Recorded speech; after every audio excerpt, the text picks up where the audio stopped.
guys, today I just wanted to go over generators and kind of some fundamentals of how they work.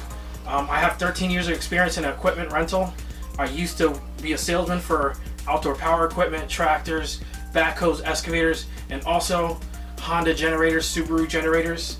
I know it can get confusing, and especially with what's going on right now. We just had a storm here. I'm out of Pennsylvania, and fortunately, since I've been living at this place for a couple of years, I haven't had any power outages. I know where I used to live, I used to have plenty of power outages, but it never lasted more than a day. And at that time, I worked at an equipment dealership, so you might think, oh wow, you know, because you worked there, you might have had access to generators, and it's totally the opposite when things like this happen. It's actually more scarce and harder for employees to actually get those kind of things. But I just want to say my heart goes out to all those who lost their pets, lost their snakes, lost their lizards in Texas. I know it could be frustrating and hard. Like I said, I dealt with it a little bit. I know how it is. Back then, when I did have that happen to us, you know, I did whatever I could. I threw blankets on top of my snakes. I try to keep the heat in as much as possible. I stuffed snakes under my shirt. So I know how it is. I really do. And it's not just power. It's people have water pumps. Like if I lose water here, I have stuff stored up. I have gallons of water that I keep that I stick in the closet for my reptiles and for my pets, because I have quite a few. And I just don't have snakes. I have other animals too. So, but I do want to talk about generators. So you might be asking, well, how do I know what size generator to get? How do I know how much power I'm going to need? Well, the best example I wanted to use is you have different wattage generators, okay? And there's different ones. There's inverter technology, okay? And I'll get into that a little bit. Which usually inverter technology is the cleanest power you can get out of a generator. Then you have regular standard conventional generators. And then you got Honda generators, which Hondas are pretty much the priciest in the industry, but they usually have the best cleanest running power. They use the best components, in my opinion. I did sell Subaru generators, like this guy here. This guy's a Wen brand generator. I almost can guarantee you Subaru makes it. Alright, Subaru actually made 80% of the generators in the United States. They're actually the ones that founded inverter technology, and I'm going to get into inverter technology in a little bit. But wattage, how do you figure out wattage? Well, when you look at the back of your refrigerator, when you look at the back of your TV, usually there's two numbers stamped on the back. It's amps and volts. And what you do is you look and it'll say, all right, you have 2 amps and it's 110 volts or whatever it might be. You multiply that and that will give you your wattage. Okay. Now with heat tape is different. When you look at heat tape, okay, you're using a thermostat. The heat tape will actually have the rating if you go on their website. So for instance, I was looking at, I have these 2 racks here. They take 12-inch tape. The one benefit about running back heat on a 12-inch tape is that when you need to power that tape, there's less tape that needs wattage. Okay? So if you have a lot of racks and you need to use a generator to power those racks, but you want to, or you only can afford a certain size generator, back heat will be the most efficient for you. Versus when you use belly heat, you have more heat, you have more wattage running. All right, so I'm just gonna pull out my phone real quick. I'm gonna figure out where I put it. So I believe when I looked up 12-inch heat tape, it's 23 watts per foot. All right, so you make a measurement. So if you're running 12-inch tape, you know, one of my racks has 12-inch tape running as belly heat. You either can measure the actual, you know, the tape where the belly heat is, or the length if you're running back heat. So this is 4'8", always round up. So 5 feet, all right? We're looking at 5 feet. 12-inch tape runs 23 watts per foot. Okay, so you take 23 watts. Yeah. 23 watts times, what I said, 5 foot. 5 foot, okay. So this is gonna take 115 watts to run.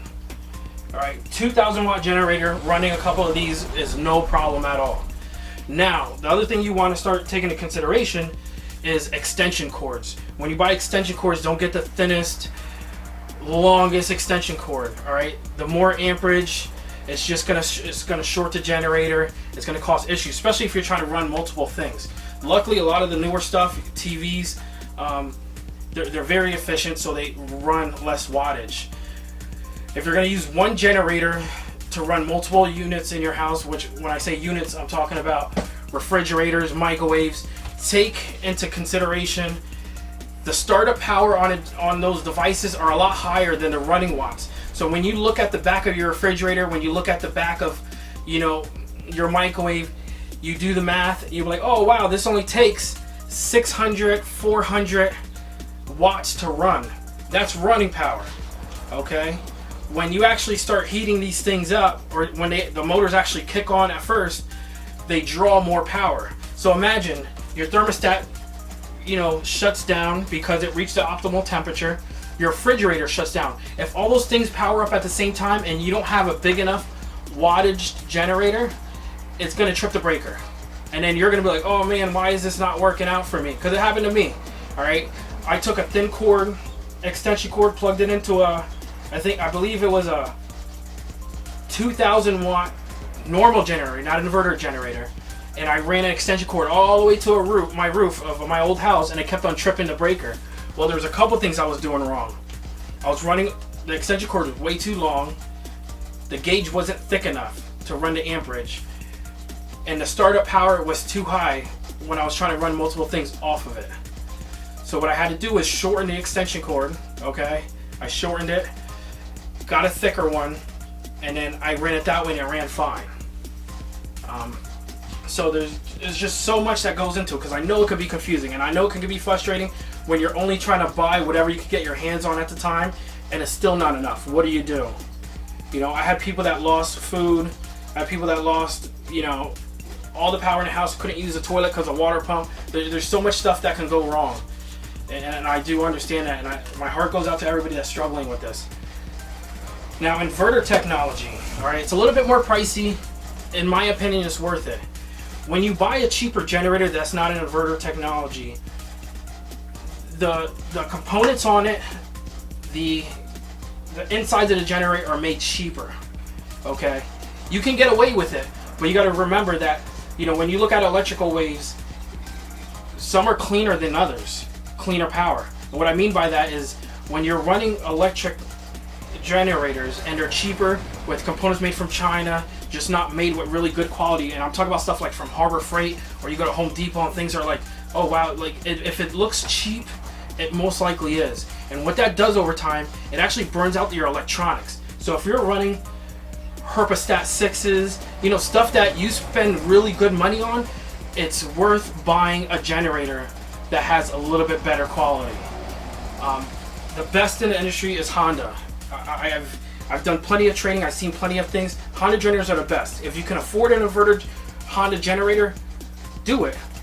At one time I was able to get used ones real cheap, and I didn't. I got lucky, my mother and father-in-law gave us this inverter generator that they weren't using because I live out in the country, and they were scared we're going to lose power. I didn't fully do all the homework on how much wattage it takes for me to run all my racks. Not all my racks are full, but me and my wife were talking about it, and of course I would make it work, but you got to do what you got to do, and I made this video because I'm hoping maybe it might help some people. I do have some experience in it, and even just understanding the wattage, how to figure that out, and what to buy. And another good thing about inverter technology is that many people don't know, it runs higher on startup amps, on startup wattage. So what that means is, all right, so if you do the math on your refrigerator, okay, your refrigerator, your sump pump, and the wattage on your racks, and it's almost at 2,000 watts. All right, it's real close, but it's enough that it might shut or trip the breaker on your generator. Inverter technology will give you a 30% more boost above the actual wattage on a generator, but only for a very, very short period of time, which it usually only needs a short period of time. But that's just one thing to look out for. If you only, because I know how it is, when there's not generators available, you only can get what you can get. That's just how it is. I had people, I'm from PA, people from New York, Carolinas, they were driving up to my job to get generators because you can't find them anywhere when they're sold out. And they'll get whatever you can get. And you have to make whatever you have available work for you and your animals to make them safe. So that's one thing to consider. If you can get an inverter technology generator, it is helpful. It can run higher for a short period of time to get some of those higher drawing, electronics started in your house and not trip it. But it is worth it. It's cleaner. It doesn't kill your electronics over time as fast as the cheaper generators. They run quieter. They usually have a function like an eco mode, eco throttle. So they actually will throttle down and only use the energy that they need at that moment. So there's a lot of good features about inverter technology. So you might look at a price tag and say, damn, why does that one cost a couple $100 more? There's a reason, and it might benefit you. I always wanted one, and I got fortunate of getting one. I'm probably gonna buy another generator. Probably not an inverter. I'm not sure what I'm gonna get, but I just want to make sure if something does happen, I am covered completely, especially as you grow. Right now I'm just small, but you just never know. I'm trying to think what else I can help out with. Just be careful with the extension cords. Be smart about your power. Make sure you fill up gas cans. And the other thing is storing these things. If you store regular gas with ethanol in it, it could be a problem. Okay, ethanol can eat away the rubber in your hoses if you let it sit around. It can draw moisture into the gasoline. You can add fuel stabilizers to help it out, and it probably will. But you always want to run your generators dry. What I mean by that is when the fuel's getting low, you're not going to use it, completely run it until it just shuts off, okay? Another thing you could do too is you could buy non-ethanol gas that comes in a can. They sell it. You can go to a steel dealership. You can go to Walmart. Sometimes they have it. Non-ethanol gas, high octane. Pour that bad boy in there. Let it run for a little bit. Shut the fuel off. And it depends on the manufacturer. But I know steel used to be, you could leave the fuel in here for 5 years and it'll be fine. It actually would clean out your gasoline engine products. So you actually can use that can to run through your stuff after you store it for the winter or when you stop using it, to kind of clean out that carburetor and keep it nice and fresh. So that's a little trick, because a lot of times you go to use these things, fuel sits in them, and you get an emergency, you're screwed. You didn't start it. I had that happen to my neighbor with a snowblower, and I even told him, like, listen, drop the carburetor, drain that thing, put fresh fuel in it. I guarantee you it'll probably start up. But not everybody wants to go through that, especially when it gets real cold. Like, if it gets cold in this room, it's going to get cold. I know that. But if you get a generator, it's not enough to power everything. You might have to alternate your racks. You might have to give this one heat for a little bit, this one heat for a little bit, this one heat for a little bit, or be smart. Get like a propane top. I'm trying to think what they're called. I used to have one.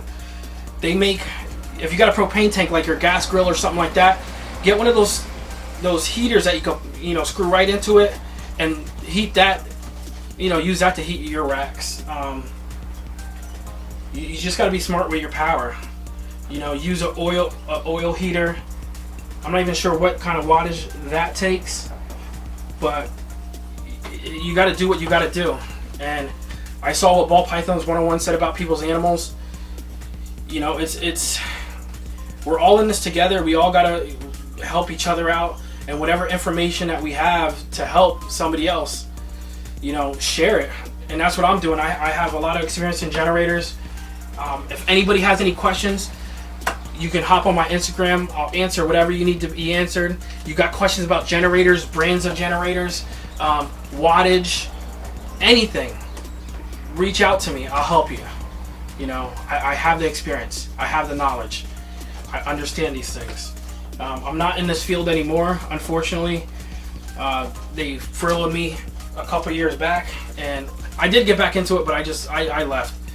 It was more racial things that I just can't take anymore. Unfortunately, it's the world we live in. But I am very knowledgeable when it comes to this kind of stuff. So I'm sorry if this got too long. I really just wanted to like touch base on what to do, how to do it, how to figure these things out, because we have to stick together. We're all in this. We're all in the same hobby. We're all breeding these animals, and we all love them. So we just got to keep it going. I hope you guys find this video useful. It was kind of a last minute thing. I was talking to my wife about it. I'm like, you know what? I got a generator in there. I know some knowledge. Maybe I'll make a video real quick to help people out because it is confusing. Like, man, what kind of wattage do I need? How big of a generator? Because a lot of people, they'll buy generators and they'll buy a big, huge generator for no reason. I mean, there's standby generators. There's plugs that you could buy that you can actually have an electrician go in your box and literally you just hit a switch and run it. They recommend nothing smaller than a 5,000 watt generator to 6,000 watt generator to do that, and it'll run back power into your panel through a dryer outlet, I believe, and power most of the things in your house. But you got to be conservative and turn off certain rooms and stuff that you're not using and certain outlets. But that kind of stuff is better to get a hold of an electrician. I know they do sell kits, but you really got to know what you're doing. But I hope this video is helpful to some of y'all. My prayer, you guys are in my prayers. I hope you guys make through it. Anybody that did lose an animal, I'm sorry. I had that happen to me before. It sucks.